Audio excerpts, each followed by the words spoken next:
pagpapalaya at pagmamahal. Welcome to our 365-day devotion of Pastor Alexander Gomez from Batch 3. Ang topic ng tatalakay natin ngayon ay ano ang contribution mo para sa susunod na generation.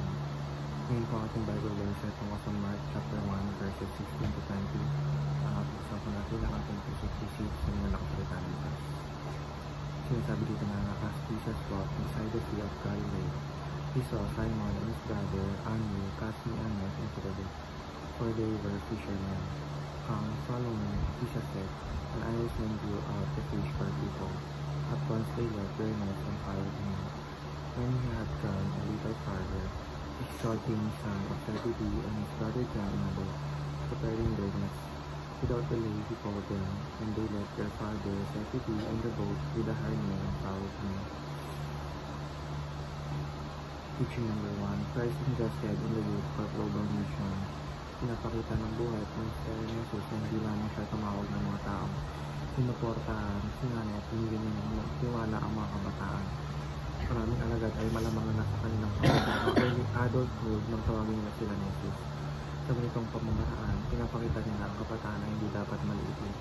Sa halip sila ay may mahalagang papel sa pagpapalaganap ng mabuting balita sa buong mundo. Teaching number 2, Christ's approach is the generational transformation. Hindi lamang pansamantala ang layunin ni Jesus. Hindi lang siya nakatuon sa isang panahon o isang grupo ng tao.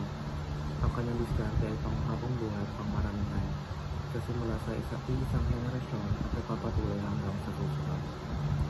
Teaching number 3, Christ's strategy is generational discipleship. Ang plano ni Jesus ay malinaw. Gumawa ng mga alagad na gagawin ng mga alagad. Isang susunod-sunod at tuloy-tuloy na proseso.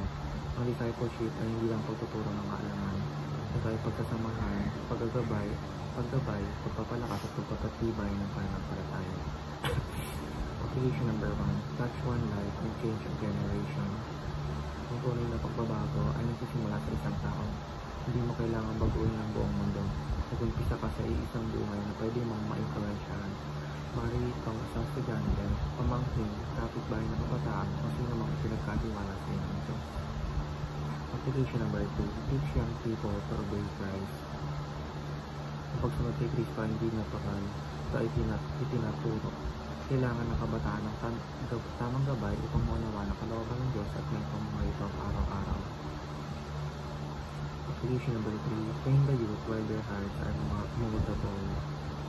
Ang puso ng kabataan ay bukas, madaling matuto at madaling umubog. Ito ang pinakamagandang panahon upang ituro ang mga prinsipyo ng buhay at pananampalataya. Kapag nasanay sila sa kabutihan, disiplina at responsibilidad sa kapwa, habang bata pa, ito ay magiging pundasyon ng kanilang buong buhay. Yan lamang po ang aking devotion. Maraming salamat.